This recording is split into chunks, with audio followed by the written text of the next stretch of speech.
Para quem estuda aviação, tem hora que os documentos da OACI parecem um verdadeiro labirinto, né?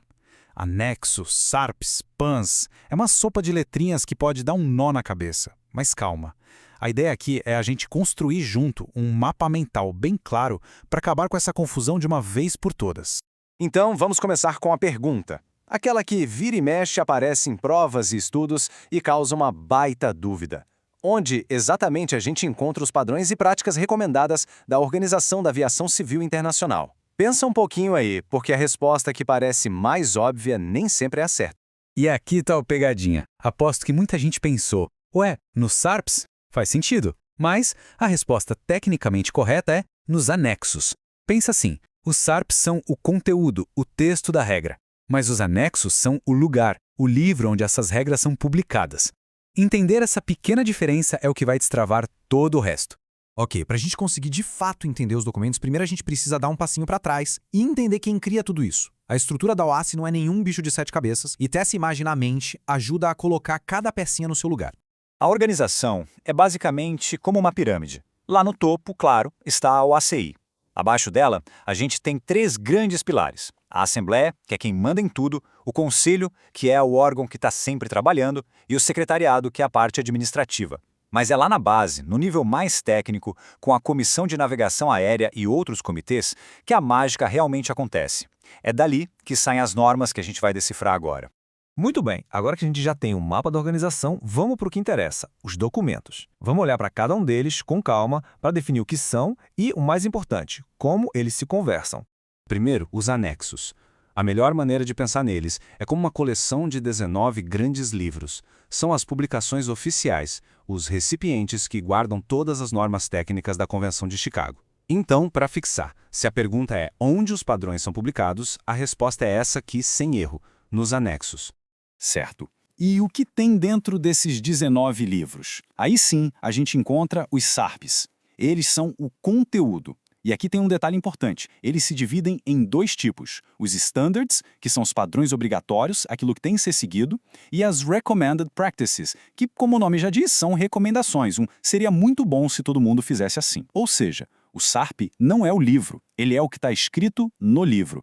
E para fechar esse trio, temos os PANs. Se os anexos são os códigos de leis da aviação, os PANs são os manuais de instrução. São documentos separados que não criam regras novas, mas explicam em detalhes o passo a passo de como aplicar na prática o que está dito lá nos SARPs.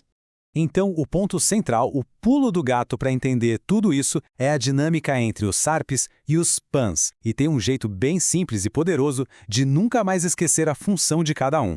E a chave é essa. É tão simples quanto parece. Os SARPs que estão lá dentro dos anexos definem o que deve ser feito. Eles dão a regra, a meta, a exigência. Aí vem os PANs, em um documento separado, e entregam o como, o passo a passo, o procedimento detalhado para botar aquela regra em prática do mesmo jeitinho no mundo todo. Olha só como essa tabela organiza bem as ideias. De um lado, os SARPs são a norma, estão dentro dos anexos, podem ser obrigatórios e dizem o quê. Do outro lado, os PANs são o procedimento detalhado, vêm em um documento separado, não tem aquele mesmo peso legal de um standard e explicam como. Fica bem visual, né? Vamos para um exemplo para isso ficar cristalino. Imagina que um SARP dentro de um anexo diz o seguinte: o país precisa estabelecer regras para manter as aeronaves separadas umas das outras. É uma diretriz, um objetivo. Aí vem o PANs correspondente e destrincha isso na prática. Ele vai detalhar qual a distância mínima em pés, a fraseologia exata que o piloto e o controlador devem usar, todo o procedimento operacional para garantir aquela separação.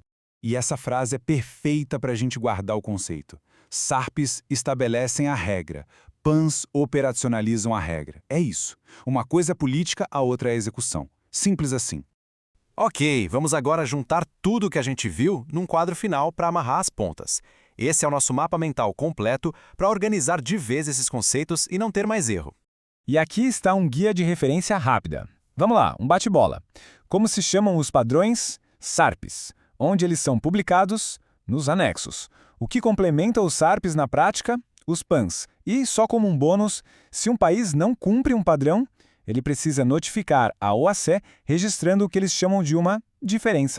E isso tudo deixa a gente com uma última reflexão.